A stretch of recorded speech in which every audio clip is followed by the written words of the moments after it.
नमस्कार, मैं राकेश कौल, आप देख रहे हैं जनता कश्मीर। इस वक्त हमारे साथ खास मेहमान हैं, एडवोकेट निर्मल सिंह कोतवाल साहब हैं।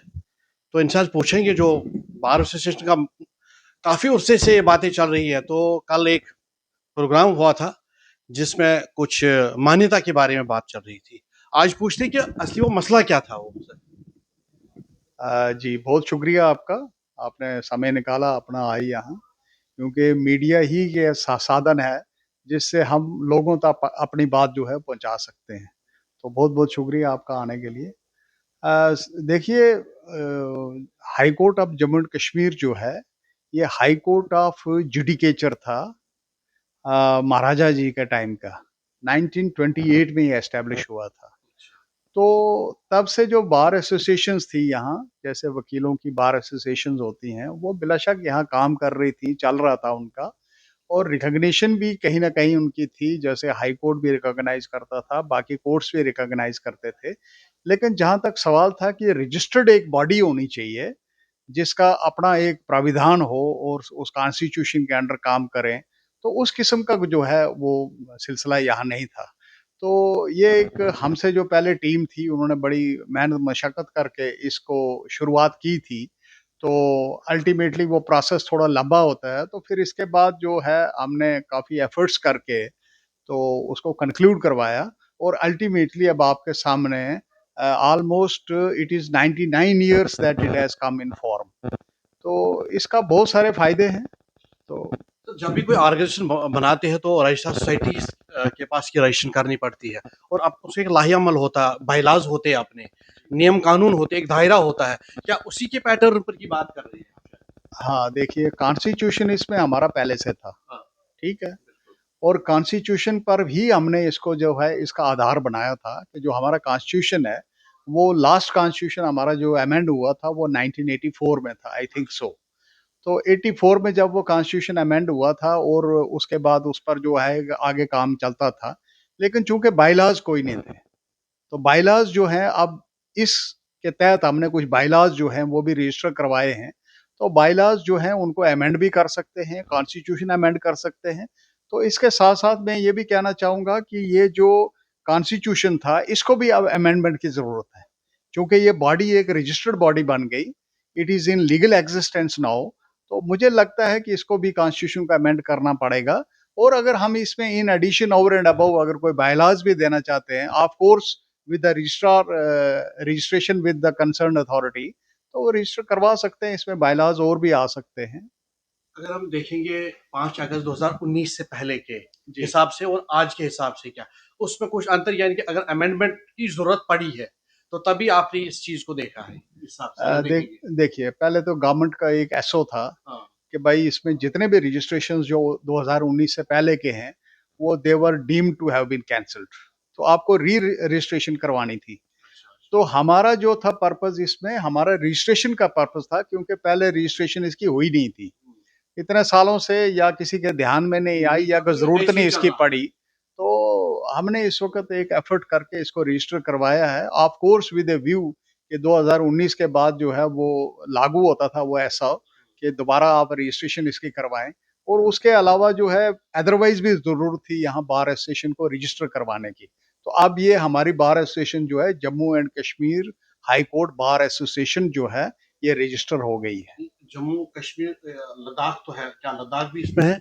Jammu Kashmir high court bar association, अच्छा, of course high court this Ladakh is also included, क्योंकि high court Jammu Kashmir and Ladakh high court एक ही है। हाँ, तो जाहिर है ये रजिस्ट्रेशन जो है इट अप्लाइज टू एवरीबॉडी।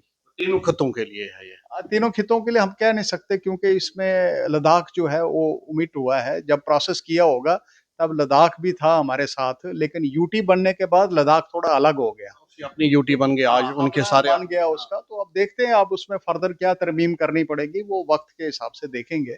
लेकिन फ़िलहाल ये Jammu Kashmir high court bar association register हो गई है। ठीक है सर, बहुत लोकेटेड धन्यवाद। एट जम्मू। बहुत धन्यवाद आपका, आपने कीमती समय दे दिया और एक अच्छी इन्फॉर्मेशन, खास कर क्योंकि जब पहले इस किस्म का था नहीं है, ऐसे ही चलता, अब आपने इसको मान्यता के तौर पर इसकी रजिस्ट्रेशन करवाई रजिस्ट्रार सोसाइटी के थ्रू। एक बहुत अच्छी बात है, इसमें प्रावधान भी रखा आपने, अगर अमेंडमेंट करनी पड़ी, बाइलाज में करना पड़े, कॉन्स्टिट्यूशन में करना पड़े, वो एक अच्छी एक चीज़ है, आगे के लिए एक दायरा अच्छा बनता है। आपका रजिस्ट्रेशन का जो ये प्रक्रिया आपने की है, इसमें क्या फ़ायदे बार एसोसिएशन की? सबसे पहले ये बताइए आप। देखिए पहले जब तक इसका रजिस्ट्रेशन नहीं था, तो हमने जिस भी कंपनी को अप्रोच किया था, हमारे इस वक़्त रजिस्टर्ड जो हैं वो 6000 के करीब मेंबर्स हैं, जो यहाँ जम्मू में रजिस्टर्ड हैं, तो हमारे रोल पे हैं।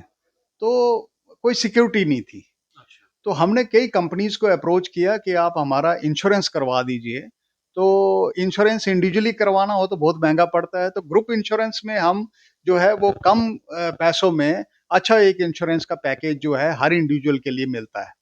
तो हम ग्रुप इंश्योरेंस के लिए अप्रोच करते थे, तो वहाँ यही जवाब आता था कि ये रजिस्टर्ड नहीं है, इसलिए आप कर नहीं सकते। तो रजिस्ट्रेशन से ग्रुप इंश्योरेंस करने में वकीलों की सहूलत के लिए एक अच्छा पैकेज जो है उनको इंश्योरेंस का दिया जा सकता है, कम से कम जो अमाउंट में। तो ये एक सबसे बड़ा फ़ायदा है, क्योंकि पहले होता क्या था कि किसी वकील को अगर भगवान ना करे कहीं किसी की कोई ऐसे अननेचुरल डेथ हो जाती थी, कुछ होता था, तो किसकी फैमिली सर्कमस्टेंसेस किसके कैसे हैं, नोबडी नोज़ इट। लेकिन अगर ज़रूरत तो कहीं न कहीं पड़ती थी, तो अगर ग्रुप इंश्योरेंस हो जाएगा, तो एक सिक्योरिटी वकील के पास आ जाएगी। तो कम से कम उसकी फैमिली जो है वो सिक्योर हो जाएगी। इसके साथ में दूसरा फ़ायदा आपको बताना चाहूँगा कि जैसे एडवोकेट्स वेलफेयर फंड होता है, पहले गवर्नमेंट से कोई भी फंड हमारे पास डायरेक्ट नहीं आता था, क्योंकि रजिस्टर्ड बॉडी नहीं थी। अब कोई भी फंड अगर होगा गवर्नमेंट का, जहाँ पे वकीलों को सहूलत हो, वो फंड जो है हमें मिलेगा। जो गवर्नमेंट ऑफ इंडिया से कोई हमें फंड आना है किसी से वेलफेयर के लिए, तो वो डायरेक्ट अब हमारे पास आएगा। हमें उसकी एलोकेशन हो सकती है वहाँ से, क्योंकि अब ये रजिस्टर्ड और लीगल बॉडी है। तो इसमें अब ऐसी कोई प्रॉब्लम नहीं है। लेकिन इसके साथ-साथ मैं ये भी आपको कहना चाहूँगा कि जितनी इसकी फ़ायदे हैं, उतने इसमें बहुत केयर के साथ चलना पड़ेगा, क्योंकि इसमें अकाउंटेबिलिटी भी उतनी ज़्यादा होगी अब।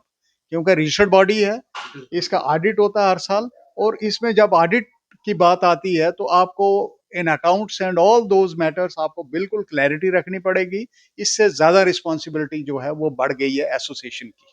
सर वक़्त-वक़्त पर बड़ी ये आती है गाइडलाइंस आती है। जी। रिसेंटली सुप्रीम कोर्ट की भी गाइड्स आई है इसमें कि वुमेन रिज़र्वेशन की बात चल रही है।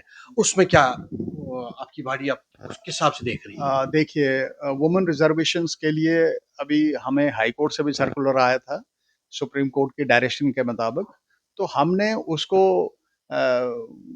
रिस्पॉन्स अपना जो है वो उनको भेज दिया है, क्योंकि हम ये चाहते हैं कि लेडीज़ को रिजर्वेशन जो है वो बहुत अच्छा सराहनीय स्टेप है एक जो सुप्रीम कोर्ट ने किया है, और जो high court of Jammu and Kashmir ने किया।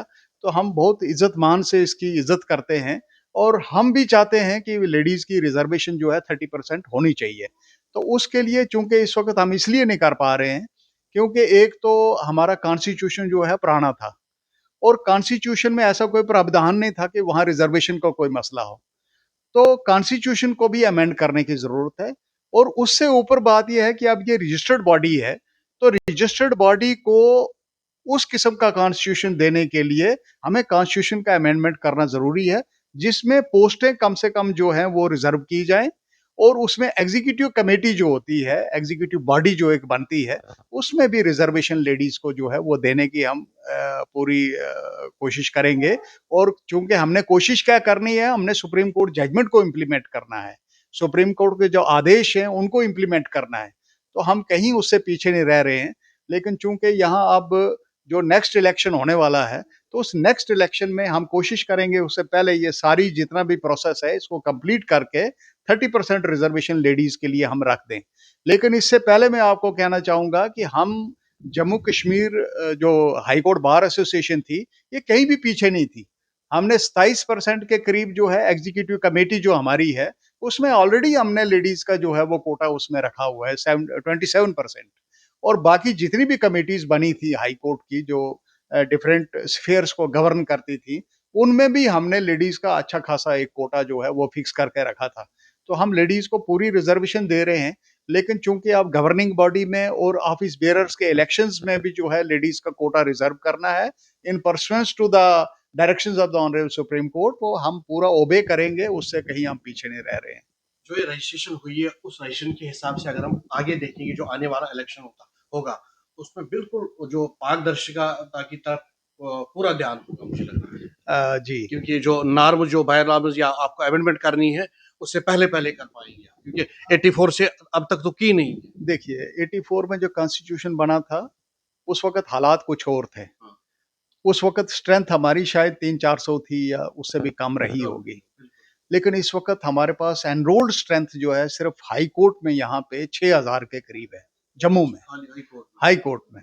तो इतने मेंबर आए हैं, तो इसमें ज़रूरत जो सबसे ज़्यादा मैं महसूस करता हूँ, अपने लेवल पर मैं आपको ये कह रहा हूँ मैं ये महसूस करता हूँ कि जब आपकी कॉन्स्टिट्यूशन बनी, नई बॉडी एक रिकॉग्नाइज़ हो गई है, इसको कॉन्स्टिट्यूशन को अमेंड करने की ज़रूरत है, लेकिन इसमें रिज़र्वेशंस भी लाने की ज़रूरत है, ladies reservation for contesting the elections and all that.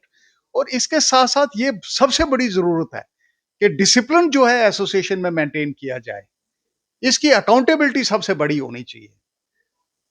और जब तक डिसिप्लिन नहीं होगा किसी भी एसोसिएशन में, तो इसको रन करना तब तक वो बहुत कामयाब भी नहीं मुश्किल है, होती, कामयाब भी कामयाब नहीं भी नहीं होती। होती। और we should take everything seriously कि अगर हम इस एसोसिएशन के मेंबर हैं, हर एक मेंबर की रिस्पॉन्सिबिलिटी है कि इसका डिसिप्लिन जो है वो बरकरार रहे और लोग जो हैं अपने तरीके से इसको जो है एक एसोसिएशन की इंटेग्रिटी इसको खड़ा करने की कोशिश करें ताकि डिलीवरी ऑफ जस्टिस में कहीं प्रॉब्लम ना आए। बार एंड बेंच के रिलेशंस जो हैं वो बहुत अच्छे रहें, जो हमने कोशिश की है पिछले 1 साल में कि भाई यहाँ पे बार और बेंच के अच्छे रिलेशन होने चाहिए। और मुझे लगता है कि इस वक़्त जो है बड़ा अच्छा एक कोऑर्डिनेशन है बिटवीन बार एंड बेंच। तो उसका सारा श्रेय जो है हमारे जो लीडर हैं, हमारे हाई कोर्ट के चीफ जस्टिस साहब, अरुण पल्ली साहब, जो उन्होंने बहुत अच्छा एक मेंटेन किया हुआ है यहाँ अच्छा between relations between bar and bench. तो ये सारा श्रेय जो है उनको जाता है क्योंकि उनकी लीडरशिप में ही सारा कुछ ये हो रहा है। चाहे उसमें हमारे यहाँ रजिस्ट्रेशन था बार का, उन्होंने बड़ा इंटरेस्ट इसमें शो किया कि नहीं बार को रजिस्टर होना चाहिए ताकि जितने बेनिफिट हैं, जो मुफ़ाद हैं, जो वकीलों के मुफ़ाद हैं, जो वो ऑल ओवर इंडिया में है, ऑल ओवर जहाँ इंडिया हर में चाहे मिलते वो हैं, इलाहाबाद कोर्ट वो की बात हमें करें हम। जी, जो हमें नहीं मिलते थे, उससे महरूम थे हम। तो ये 99 साल के बाद अगर रजिस्ट्रेशन हुआ है, तो ये चीफ जस्टिस साहब को भी बड़ा श्रेय जाता है इसका। जो लोकल ऑफिसर थे, जिन्होंने बहुत काम किया अपने-अपने जगह पे, तो उनको भी इसका श्रेय जाता है।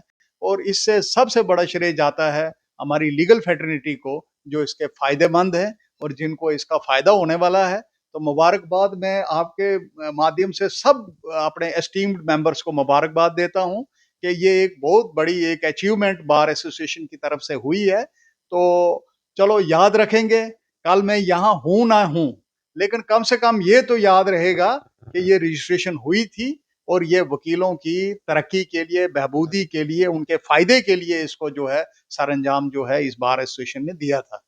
तो मुझे लगता है कि इससे बड़ी बात बार एसोसिएशन के लिए कोई नहीं थी कि रजिस्ट्रेशन हुई है, जिसके फ़ायदे बहुत हैं। लेकिन सेम टाइम फ़ायदे के साथ हमें ये भी सोचना है कि इसकी किसी किस्म से किसी तरीके से जो ये एक बॉडी बनी है, इसको कोई भी ज़ख्मी ना करे, इसको इंजर ना करे, इसकी रेपुटेशन में कोई फ़र्क ना पड़े। अगर ये पहले रजिस्ट्रेशन नहीं थी बार की, तो तब भी एक आवाज़ थी बार एसोसिएशन की, पूरे प्रोविंस में एक आवाज़ थी। जम्मू बार एसोसिएशन जो थी एक बड़ा इंपॉर्टेंट कंपोनेंट था, जिसको गवर्नमेंट भी बड़ी सीरियसली लेती थी और एक आवाज़ थी पूरे प्रोविंस की। तो मैं समझता हूँ आज भी वही आवाज़ है, लेकिन ये आवाज़ और अच्छी बन जाएगी रजिस्ट्रेशन के बाद। जब भी कभी समाज को कुछ लगता था कि हमारे साथ ज्यादती हो रही, तो वो तुरंत बार एसोसिएशन का दरवाजा खटखटाती थी, इस पे कोई शक नहीं है। इसमें कोई दो राय नहीं है।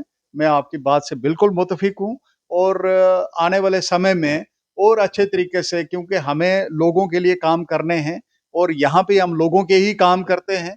अगर कोई केस किसी का लड़ रहा है तो लोगों के लिए लड़ रहे हैं। इसमें हम फ्री सर्विसेज़ भी दे सकते हैं, इसमें लीगल एड भी दे सकते हैं हम लोगों को कि इनको सलाह-मशवरा दिया जाए। उसके लिए लीगल कैंप हम जो है वो लगा सकते हैं। बार एसोसिएशन के बहुत सारे स्फेयर्स हैं। लेकिन चूंकि टाइम कम होने की वजह से यहाँ पे आपने जितने प्रोग्राम्स होते हैं वो सारे जो हम अकम्प्लिश नहीं कर सकते। अभी हमने जैसे यंग लॉयर्स के लिए चीफ जस्टिस साहब से मुतालबा किया है कि कम से कम 400-500 लोगों के लिए आप जगह बनवा दीजिए यहाँ, ताकि वकील जो है अपने ठीक तरीके से यंग लॉयर खास करके अपना काम जो है वो कर सकें। हमें जितने ज़्यादा लोग, जितने ज़्यादा यंग लॉयर्स इस प्रोफ़ेशन में टिकेंगे, तो आने वाले समय के लिए हमारे पास अच्छे-अच्छे वकील पैदा हो सकते हैं। ये वकीलों की नरिशमेंट है। तो अगर वकील यहाँ नहीं टिकेंगे, ये जो यंग बच्चे आते हैं नहीं टिकेंगे, तो अच्छे वकील कहाँ से लाएँगे जब आप? नए को एक एटमॉस्फेयर अच्छा मिलेगा, उसको वातावरण अच्छा मिलेगा, उसको एक फ्रेंडली एनवायरनमेंट मिलेगा, तो मुझे लग रहा है उसकी ज़रूरत है। ये बिल्कुल ठीक कहा आपने, क्योंकि इसकी बड़ी सख्त ज़रूरत है और वकील जब तक यहाँ नहीं टिकेंगे, उनको एनकरेज करना हम जैसे लोगों का फ़र्ज़ है। जितने हमारे सीनियर एडवोकेट्स हैं, उनका फ़र्ज़ है कि हर जूनियर को वो अच्छे तरीके से चलाएँ, उसको अपने बच्चे की तरह उसको जो है तालीम दें, यहाँ पे कि कैसे यहाँ पे चलना है। लेकिन सेम टाइम मैं ये जूनियर एडवोकेट से भी कहना चाहूँगा कि सीनियर्स की रिस्पेक्ट जो है पैरामाउंट सबसे पहले सबसे पहले। अगर आपने गुरु से कुछ सीखना है, तो पहले गुरु की रिस्पेक्ट करो, उसके बाद देखो फिर कैसे काम चलता है। हमने भी 40 या 42 साल, मुझे भी 41 साल यहाँ हो गए, तो मुझे लगता है कि आज भी मेरे सामने कोई सीनियर एडवोकेट खड़े हो जाते हैं जो मुझसे सीनियर थे, तो मैं कुर्सी छोड़ के खड़ा हो जाता हूँ। ये होने के बावजूद भी कि मैं प्रेज़िडेंट हूँ एसोसिएशन का, लेकिन मेरे लिए ये मायने नहीं रखती बात। मुझे सीनियर की रिस्पेक्ट सबसे पहले इम्पोर्टेंट है और प्यारी है, जिनके कदमों के नीचे से हम निकल के आगे वकील बने हैं और जिसकी वजह से मुझे ये कुर्सी हासिल हुई है। तो मैं बड़ा शुक्रगुज़ार हूँ अपने सीनियर्स का भी, अपने सारे टीचर्स का, अपने जिन्होंने मुझे ये सिखाया और जो मैंने सीखा यहाँ आके। तो ये रिस्पेक्ट से ही सब कुछ मुझे मिला है, ये प्यार जो उनका मिला है, तो मैं इसका कर्ज़ तो नहीं उनको चुका नहीं सकता। लेकिन चलो कोशिश कर रहे हैं कि अच्छे से अच्छा काम हो यहाँ, तो ताकि हमारे वकील भी अच्छे रहें और वकील अगर यंग वकील यहाँ टिकेगा, अच्छे जज भी बनेंगे, अच्छे ओहदे पे भी पहुँचेंगे। तो ये सब यहाँ की ब्लेसिंग्स हैं, बड़ी ज़रूरी हैं जूनियर एडवोकेट्स के लिए। धन्यवाद। कोतवाल साहब का एक संग मील रखा है भविष्य के लिए, और हर कोई चाहता है कि जिसने मुझे सिखाया, जिसने मुझे यहाँ तक पहुँचाया, उसका मेरा फ़र्ज़ है, उसकी इज़्ज़त समान मेरा फ़र्ज़ है। वही कोतवाल साहब का कहना है। मुझे राकेश कोल को इजाज़त दें, आप देखते हैं जनहित कश्मीर। नमस्कार।